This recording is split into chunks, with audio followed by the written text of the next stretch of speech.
그렇기 때문에 프랜차이즈 시스템이라고 하는 걸 줄 때 프랜차이즈 시스템에는 국내에서 주시는 메뉴 매뉴얼하고 조리 매뉴얼하고 서비스 매뉴얼하고 그다음에 저희 우리가 쓰는 매장 운영 시스템 있잖아요. 그거 이외에 마스터 프랜차이즈를 하실 거면 가맹 본사에 대한 시스템도 갖고 계셔야 돼요. 어떻게 해주겠다. 아니면 매장들을 어떻게 관리하는지에 대한 그 시스템, 그 매장 관리 프로그램들을 생각을 하셔야 되거든요. 그리고 그거에 대한 매뉴얼이 있어야 되고, 그거 가지고 이게 교육을 할 수 있어야 되고. 저도 오늘 오후에 저희 직원들 데려다 놓고 그 일부 매뉴얼을 좀 가르쳐 줬거든요. 이렇게 하는 거더라고. 근데 저렇게까지 해야 돼요? 이런 소리가 나올 정도의 매뉴얼들이 있어야 됩니다. 두 번째로는 이 부분, 이걸 많이들 생각을 안 하시죠. 상표하고 브랜드 올리는 거는 파트너가 할까요? 아니면 저희가 할까요? 본사에서. 저희가 해야 됩니다. 싱가포르이 됐건, 미국이 됐던, 캐나다가 됐던, 호주가 됐던, 해외에 나갔는데 해외 파트너가 인스타그램 자체적으로 운영하는 건 말도 안 되는 거예요. 그건 본사에서 운영해줘야 돼요. 본사에서 통합으로 운영해 주셔야죠. 근데 국내 업체들은 다 해외에서 그냥 주시잖아요. 알아서 하세요. 그거 굉장히 위험한데 나중에 뺏긴데 잘못하면 진짜로 그거는. 그러다가 그쪽에서 유명해지면은 노하우 다 가져가서 브랜드 바꿔버리면 끝이거든요. 그걸 막기 위해서는 그 시스템이 있어야 되는 건데 그런 시스템 개발 안 하고 계약서에 그런 거 안 넣어놓으면 어떻게 관리가 되겠어요? 그다음에 매뉴얼, 그걸 위한 매뉴얼들이 만들어져서 넘어가죠. 매뉴얼도 계속 업데이트를 하겠지만 그럼 매뉴얼에 대해서 어떻게 보고를 하실 건지에 대해서도 계약서에 써 있어야 됩니다. 노하우는 법으로 보호가 안 됩니다. 특허도 안 되고요. 상표도 안 되고 저작권 하실 수는 있어요. ISBN에다가 출판하시면은 저작권 보호 70년 받아요. 근데 각 나라마다 다 하셔야 될 거 아니에요. 그러면 그 나라 언어로. 쉽지는 않은 일이죠. 이 때문에 결국은 이거 노하우 보호하는 가장 좋은 방식은 코카콜라처럼 계약으로 푸시는 게 제일 좋아요. 계약서에다 잘 써놓는 거죠. 그게 없으면은 나중에 무슨 일이 생겨도 책임 못 지는 일이 생기는 겁니다.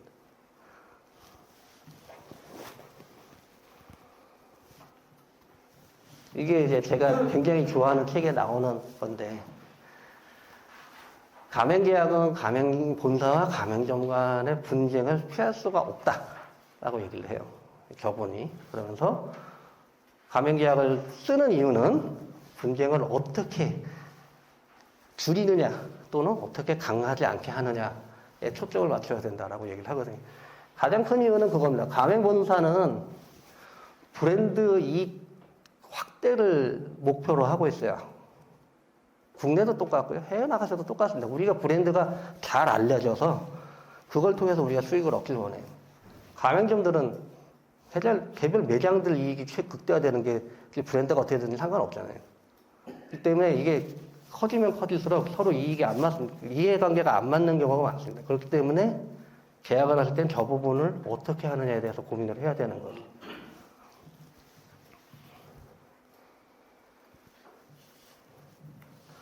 이게 해외에 나가면 가장 많이 생기는 일들이 저겁니다. 미수금 굉장히 많이 발생합니다. 돈 안 주시는 경우. 이게 어떤 경우가 있냐? 소스를 다 수입을 해 가시는 업체인데 소스를 수입을 해서 하고 있어요. 야, 나 다음 달 소스 없으니까 지금 안 보내주면 매장 운영 못 해. 빨리 보내줘. 그럼 보내줬는데 돈은 안 들어와요.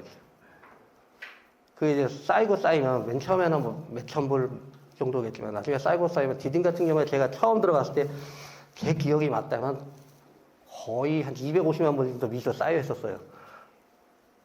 그거 해결하는 것만 한 1년 넘게 걸렸거든요. 그러니까 그런 일들이 아주 비일비재하게 발생하고요. 또는 이제 계약해놓고 마스터피 안 들어왔는데 저쪽에서 로케이션 찾았어요. 오픈하게 해주세요. 덜컥 가서 오픈해 주시면 마스터피 못 받는 경우가 많습니다. 그런 것들을 어떻게 컨트롤할지 그 프로세스가 그래서 있어야 되는 거죠.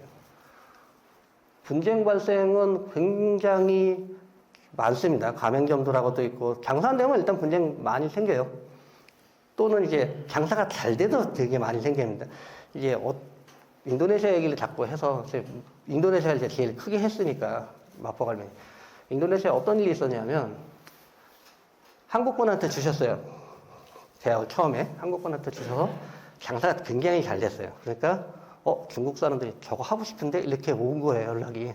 야, 나 마포갈매기 인도네시아에서 하면 안 돼? 본사로 연락이 온 거예요. 그러니까 본사에서 그러면은 저쪽에 인도네시아 하시는 분들이 이제 개별 가맹으로 하고 있으니까 저분들이 마스터로 전환한다면 저쪽에서 하세요. 라고 하고 마스터로 할래요? 라고 물어봤는데 그분들이 안 한다. 그랬어요.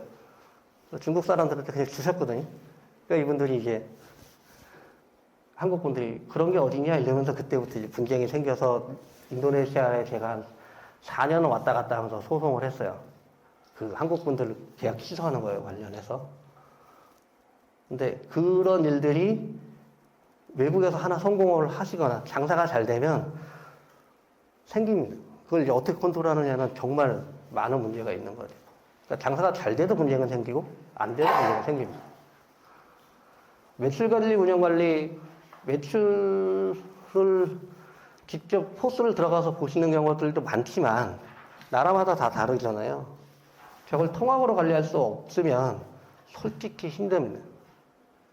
매달 말일마다 매출 보고 따로 받고 저도 이제 매출 보고서 양식 다 만들어 따로 받고 매출 데이터 다 꺼내가지고 보내라고 하고 심지어 이제 기경점도 운영을 관리를 했으니까 미국 기경점도 주마다 들어가서 다 봐야 되고 저거를 싱가포르나 미국 같은 경우는 포스 기계 갖다 주고서 아예 통합으로 관리해버립니다. 그 시스템 하나 안에서. 그게 없으면 해외에서 할 때 굉장히 좀 괴롭죠. 하는 게. 그렇기 때문에 이제 메가커피 같은 경우는 몽고 제가 작년 계약시켜드리고서 오픈소스로 그걸 하는 걸 개발을 연결해서 그쪽 파트너가 개발하게 해놓고 통합으로 개발하는 작업을 같이 하고 있었어요. 제가 퇴사할 때. 디디메시 때도 제가 퇴사하기 전에 그런 거 작업을 했었고요. 국내 업체는 제가 알기로는 아직까지는 없어요. 이제 베트남 업체하고 덴마크 업체가 한 것 하고 있고 미국, 캐나다 쪽에 이제 한 개씩 하고 있는데 그건 이제 알아보셔야 되는데 비용은 되게 한 2만 불 정도 듭니다. 그 개발하는데 외국 업체들. 운영관리는 제가 쓰고 있는 운영관리 툴들이 있는데 엑셀로 되어 있는 그걸 이제 원래는 매출관리에다 녹여서 같이 쓰시는 게 맞고요. 레시피하고 메뉴관리 같은 경우도 무슨 브랜드라고 말씀을 못 드리겠는데 필리핀에 제가 이제 이쪽 업계로 완전히 넘어오긴 디디메리 입사하기 전에 제가 그 전에 이제 토주 쪽에서 일하고 있을 때 필리핀에 나가신 한 업체, 그러니까 외식 업체 쪽에서 저한테 컨설팅을 요청을 했었거든요. 문제가 생겼는데 어떻게 합니까? 라고. 갔더니 무슨 일이 발생했냐면 필리핀에 이제 매장을 내서 한 8개인가 오픈이 됐는데 그 업체는 원래 한식 쪽이었거든요. 근데 이 필리핀 분들이 운영하다 보니까 한식보다는 분식이 잘 팔리는 거예요. 그래서 매장이 다 분식점으로 바뀌었어요. 1년 뒤에 보니까. 그래서 계약서가 어떻게 돼 있나요? 봤더니 그런 거 컨트롤할 수 있는 계약 내용이 없는 거죠. 레시피에 대한. 레시피 관리, 메뉴 관리에서 굉장히 좀 생각하셔야 되는 거는 해외의 파트너들이 개발하는 레시피도 본사가 가질 수 있습니다.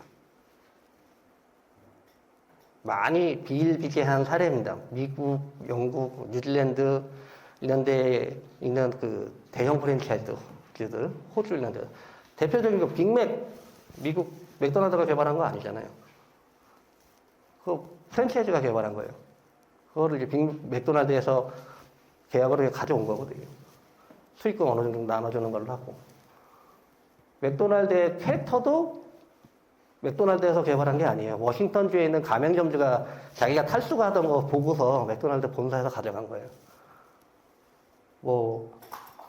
버거킹도 그렇고요. 여러 브랜드들의 많은 그 메뉴들이 가맹점주들이 개발한 게 훨씬 많습니다. 가맹 본사가 개발한 것보다.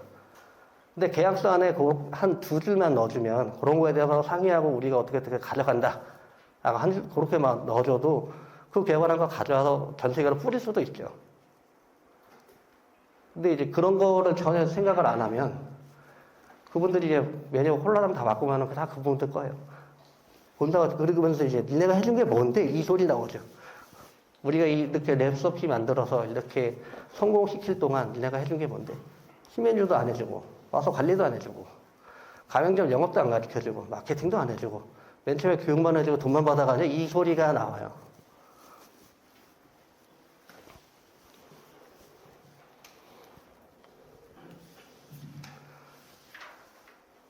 그래서 계약을 체결하시게 되면 어떻게 통제할 것인가에 대해서 계약서에 이제 자세하게 아니더라도 기본적인 방향성이 나와 있어야 됩니다.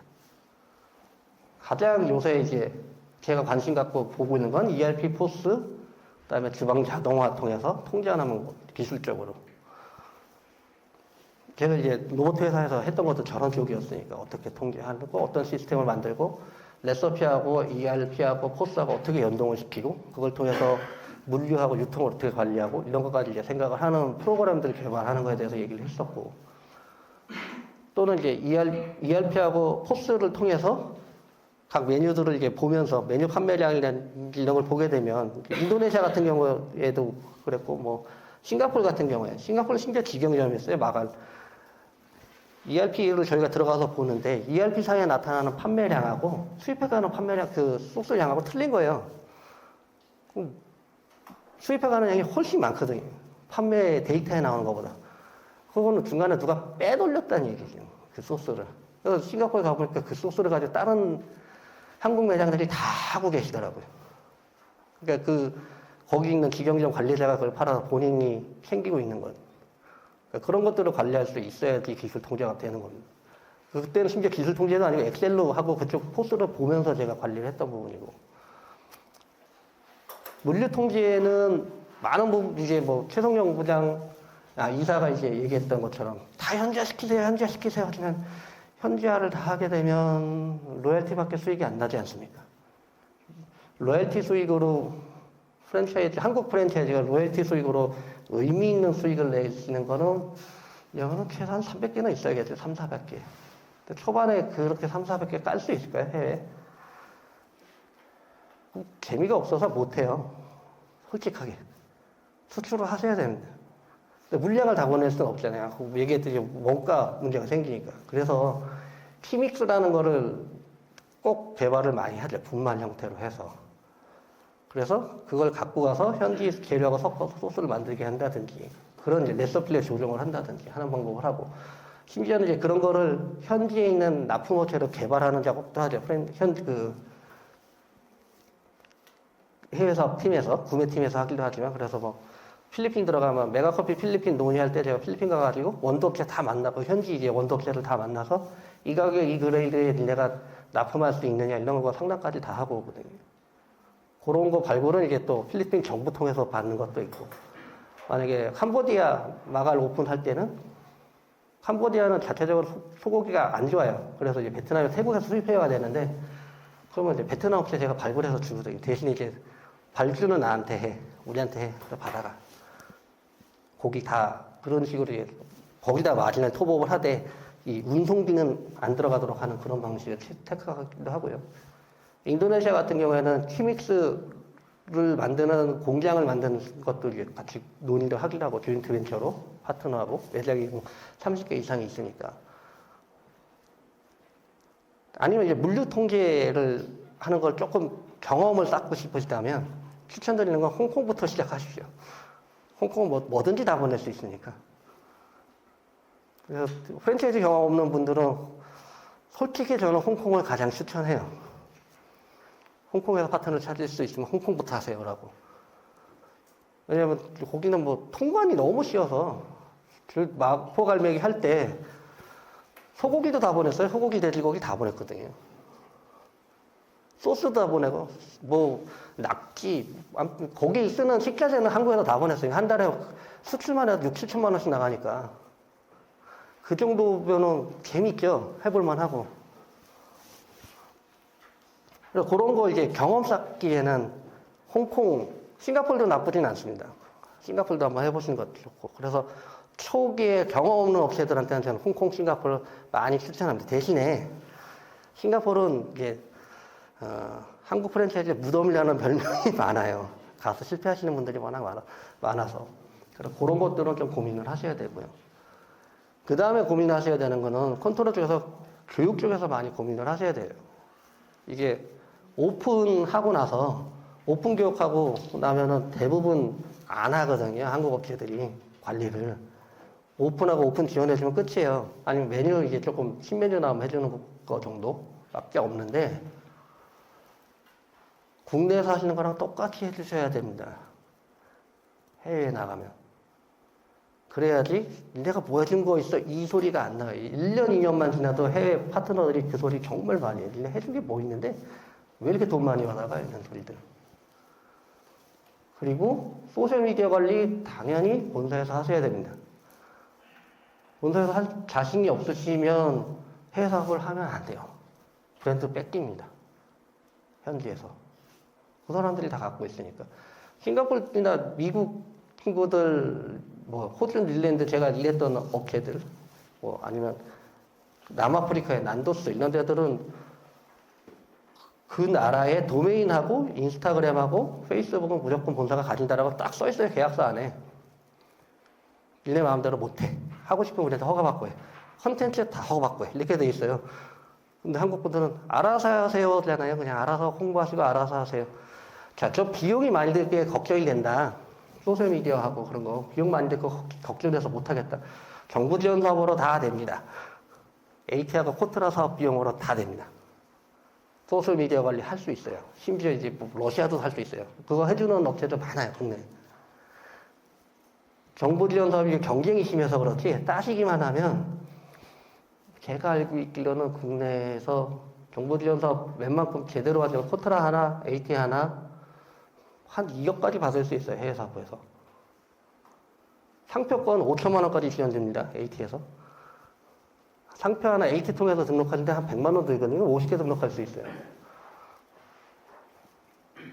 코트라 IP 데스크 투방 하시면은 보통 한 200만 원 정도 들거든요. 그 중에 한 50% 지원해 주니까 100만 원만 드는 거고. 국내 변호사 쓰시면 500만 원, 600만 원 드는 거 반값에 할 수 있어요. 심지어 뭐 직원이 이제 영어를 좀 잘하는 친구가 있다. 미국에 에이전트 쓰시면은 상표 등록하는 거 한 70만 원이면 합니다. 직접. 그것도 가능해요. 그러니까 방법을 찾으면 저게 어렵지 않아요. 비용도 별로 안 들고. 저 같은 경우도 D팀에 있을 때 소셜미디어 관리 인도네시아랑 대만이랑 타겟팅 해주고 태국에 이제 파트너 찾기 위해서 태국 프랜차이즈 협회에다가 광고 때리고 그다음에 그 이후에 이제 미국하고 할 때 2천만 원 들었어요. 1년에. 그래도 효과가 나서 심지어 밤에 자고 있으면 제 전화기에 미국 쪽에서 연락이 와요. 뭐 리저베이션 할 수 있나요? 매장 이런 식으로. 하루에도 막 2-3개씩. 그 정도가 돼요. 근데 그걸 이제 안 하시는 것 뿐이죠. 다음에 매뉴얼 관리는 매뉴얼을 한 번 만들어 놓고 되게 그냥 끝이거든요. 해외 매뉴얼, 조리 매뉴얼도 그렇고. 계속 리뉴얼 해주셔야 돼요. 시스템적으로도 그렇고, 매뉴얼적으로도 그렇고. 그래서 그런 것들을, 그런 리뉴얼 부분, 리뉴얼 됐을 때 그런 거에 대해서 어떻게 교육을 하겠다. 물류는 어떻게 된다. 자세하게 쓰여질 필요는 없지만 계약서에 다 들어가 있어야 됩니다. 근데 대부분 쓰시는 계약서가 어떤 건지 잘 모르겠어요. 제가 이제 AT의 그 국가별로 그 법률 환경 조사 보고서라는 게 있어요. 들어가 보시면 거기에 이제 그 뭐 미국도 있고 호주도 있고 여러 나라들이 있는데 그 나라들마다의 그 법률 환경 조사 보고서에 계약서 샘플이 하나씩 있거든요. 그 제가 드린 건데 그 굉장히 심플한 거라서 그거 쓰시면 안 돼요. 그건 이제 샘플로 보시다가 드린 거고. 그때도 AT 분들한테 그랬거든요. 이거 그냥 쓰시면 큰일 납니다. 이거 바꿔서 쓰셔야 됩니다라고. 이게 두께가 그러니까 페이지 수로 한 25장에서 32장 정도 될 거예요. 그거. 근데 제가 쓰는 거는 75장에서 80장이거든요. 보통. 저런 내용들을 다 넣어야 되기 때문에.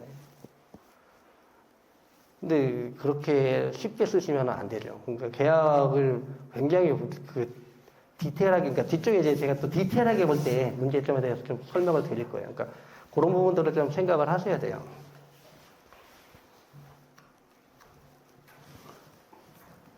그래서 계약 체결을 하게 되면 분쟁 방지하기 위해서 계약서가 가장 중요하고요. 현지 파트너들하고 계속 연락을 꾸준히 잘 하고 있어야 됩니다. 문제가 안 생기는지, 불만은 없는지, 뭘 도와줄지, 뭘 해줘야 되는지. 그게 돼야 그 파트너들이 계속 연락을 합니다. 저 같은 경우는 인도네시아뿐만 아니라 디딤 마갈 할 때 파트너들이 저한테 아직도 연락을 해요. 아니면 메가 때 만났던 분들도 다 나하고 연락해요. 왜냐면 저런 거를 계속 꾸준히 하려고 노력을 하기 때문에. 그리고 관리 감독 체계를 세팅을 해서 디딤에서는 3개월 한 번씩 직원들이 나갔어요. 관리를 하기 위해서. 매장을. 인도네시아 같은 경우는 R&D에서 한 명씩 나가서 맛도 계속 잡아주고, 홍콩도 그렇고, 신메뉴도 거기서 만들어주고, 그런 일들을 했어요. 요새는 좀 대표님 바뀌고 나서 조금 어려워지긴 했지만, 그때는 그런 식으로 운영을 했었어요, 저희들이. 그래서 한국의 해외 사업팀이 잘 없었죠. 저도 그렇고, 2019년에 제가 한 8개월은 해외에 있었으니까, 국내 거의 없고, 매장이 많아지면 거의 계속 해외에 나가 있습니다. 그때는 또 소송 때문에 인도네시아가 워낙 많이 다녀서 계약 체결 했을 때 이런 것들을 제가 예전에 2019년부터 2022년까지 좀 여기 있으신 업체 말고 해외에 많이 이제 좀 진출했던 업체들 담당자들을 모아가지고 한 20명도 스터디 그룹을 운영을 했었어요. 그래서 지금 하는 거를 좀 더 자세하게 막 강의를 해주고 한 달에 한 번씩 교육을 해주고 했었는데 그리고 나서 보니까 이런 얘기들을 많이 하더라고요. 첫 번째는 아까 말씀드린 것처럼 이거 아니에요? 라고 얘기를 하는데 그거 아닙니다. 가맹점 운영뿐만 아니라 가맹 본사 운영을 노하우로 주셔야 되고 마케팅 기업 당연히 해줄 수 있는 게 마스터 계약입니다. 그 계약서에 써 있어야 되고요. 물품 현지 소싱에서 전체 레시피 공개해야 되냐? 아니죠. 키믹스 만드시면 키믹스는 숨겨버리면 되니까. 십자가 최대한 한국에서 보내야 되냐? 이건 대표님들의 의중이 되게 중요합니다. 다 보내는 업체도 있어요. BHC도 다 보내요. 제가 BHC 싱가포르 파트너를 잘 아는데, 제가 갔더니 식용유부터 진짜 다 들어오더라고요. 근데 또 어떤 데는 안 보내는 데들도 있죠. 그러니까 그거는 이제 대표님들의 의사에 따라 싱가포르 그렇다고 BHC 싱가포르 안 되는 거 안 돼서 굉장히 잘 됩니다. 그러니까 최성용 이사는 이제 안 된다, 경쟁력이 없다 했지만 싱가포르에서는 잘 돼요. 왜냐면 거기 가격이 워낙 비싼 시장이니까. 시장에 맞춰서 병원화 시키시는 거예요. 제일 많이 이제 걱정하시는 게 이거거든요. 가져가서 내 거 홀라당 한 다음에 계약 기간 끝나면 자기 브랜드로 하면 어떡해. 그러니까 심지어 저한테 강의 들었던 친구도 저 얘기를 하더라고요. 경업을 한 10년을 막아버리면 안 돼요? 계약서에다가. 가능할까요? 가능할까요? 국제법상 2년 이상 안 됩니다. 국내는 1년이지만 국제법상 2년 이상 하시면은 안 됩니다. 직업 선택의 자유 침해로 바로 무효가 됩니다. 큰일 납니다. 제가 잘못 넣으시면 계약서 전체가 무효가 될 수도 있어요.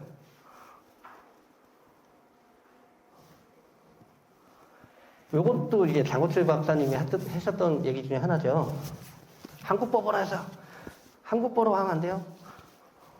안 됩니다. 필리핀에서 한국법으로 한다 그러면 계약서 전체 무효됩니다. 몽골도 한국법으로 한다, 몽골법 안 한다, 계약 무효입니다. 나라들마다 다 차이가 있지만 무효되는 나라 많습니다.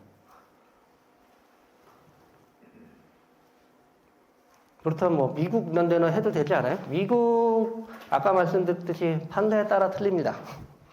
판사가 어떤 성향을 갖고 이 뒤쪽에 제가 설명해 드릴 거예요. 인도네시아 마갈 때문에 인도네시아에서 왔다 갔다 하면서 판례를 제가 했었는데 그것도 저거에 관련된 거였거든요. 또 한 가지 생각하셔야 되는 게 이거 한국 법이 가맹본사한테 유리할까요?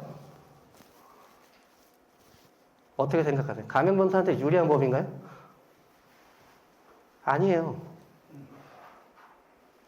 외국의 법들 보면은 강행본사가 유리한 법을 갖고 있는 나라들이 더 많아요. 한국은 되게 불리하게 돼 있어요. 근데 외국에서 한국법 적용한다고 해놓고 계약규 해지 잘못하시면 한국에 와서 져요. 큰일 납니다.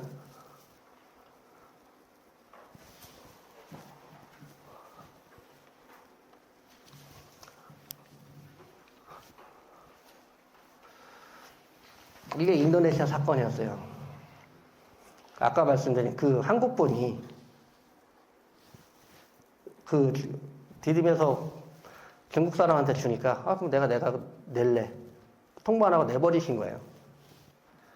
근데 적용국도 한국 법원에 있고 법률도 한국 법으로 돼 있었어요. 어떤 일이 벌어졌냐면 소송을 저희가 인도네시아에서 시작을 했어요. 저희가 한 게 아니라 그 중국 분들이 인도네시아에서 소송을 했는데 인도네시아 판사가 그러는 거예요. 야, 계약서상 한국 법으로 돼 있고 한국 법원이 관할로 돼 있는데 나는 관할 건이 없는 것 같아. 한국 법원에 가서 내가 판단 내려도 된다고 받아와. 라고 판결이 났어요. 그 1심에서 진 거죠. 한국 법원으로 갖고 왔네요. 저희가. 한국 판사가 야, 인도네시아에서 하는 걸 내가 왜 판결을 해주는데? 이러는 거예요. 그래서 4년이 걸렸어요. 그거 설득하느라고. 한국 판사를. 쉽지가 않습니다. 그래 놓고 심지어 저희가 해놓고 나서 보니까 해지할 때 해지를 잘못하셨더라고요. 한국 보호에 따라서. 지는 사건이었는데 어떻게 그 법률이 좀 잘 적용이 돼서 저희가 승소를 했어요. 결국은 법률적인 그걸 가지고서. 근데 프로세스상에서는 저희가 지는 거였어요. 저런 일들이 정말 일어납니다. 심지어 뭐 뉴질랜드, 미국 이런 데 가시면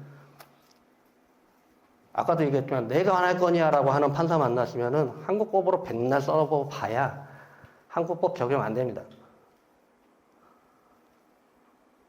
그래서 될 수 있으면 그냥 현지법으로 하시는 게 가장 낫고요. 현지 변호사 써서. 아니면 뭐 싱가포르의 중재재판소 쓰겠다 정도가 좋아요. 이게 왜 또 문제가 되냐면 한국도 그런 판례가 있어요. 점주, 그러니까 약자죠. 약자 쪽에서 본사는 인천에 있어요. 디딤이랑 본사는 서울에 있어요. 근데 가맹점주가 제주도에 살아요. 근데 서울에서 소송을 걸었어요. 그러면 점주가 서울까지 올라와야 될 거 아니에요. 자, 이 비용과 시간과 이게 점주한테 부당하다. 소송은 제주도에서 하라. 이렇게 판결이 나오는 경우도 많습니다. 똑같아요. 해외에서도 야, 인도네시아에서 아니면 싱가포르에서 하고 있는데 한국까지 가서 판결 받아야 돼? 부당한 것 같은데 이러면은 승인되는 경우가 많아요. 그래서 뒤질 수 있어요. 그렇게 되면 한국법을 적용하겠다라고 했던 것이 불합리하잖아요. 저 조항 하나가 불합리한 걸로 모든 계약서가 다 불합리하게 보이기 시작하거든요. 그러면 이제 큰일 나는 거죠. 그리고 필수적으로 변호사들 상담을 받으시는 거를 추천을 드려요. 현지 변호사들. 어느 나라를 가시든.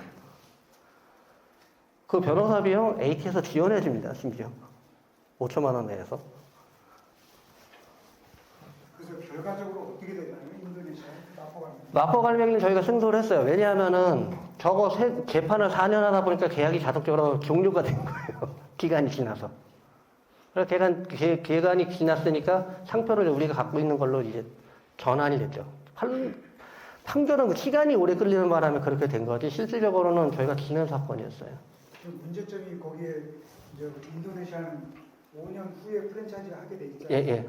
그래서 그걸 왜냐면 이제 프리다마로 우리 파트너가 변호사가 그 건을 담당을 했어요. 그래서 저는 미리 소송 전에 또 알았고 했는데 그래서 이제 법 위반이 되잖아요. 좀 이제 잘잘못을 떠나서 파트너처럼 이제 가맹법 위반이라고 저를 다 물어낸 걸로 알고 있는데요. 맞죠? 어디 디딤에서요? 예. 한 번도 안 물어냈습니다. 아이고 파트너가. 파트너가 전부 다 물어냈죠. 예. 싹 다 물어냈고 매장 10개 거 다 닫았어요. 형사처벌 받고. 예. 그러니까 진 거죠. 그러니까 그쪽 분들이 졌죠. 디딤 본사에서는 이겼죠. 저희가. 다 없어졌으면 진 거죠. 그러니까 중국 분들이 30개 열었으니까 저희는 이겼죠.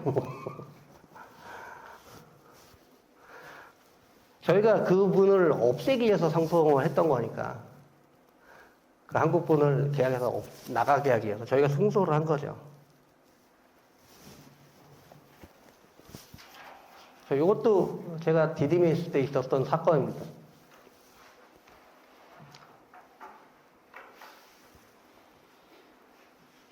등록을 안 했는데 등록을 하셨더라고요.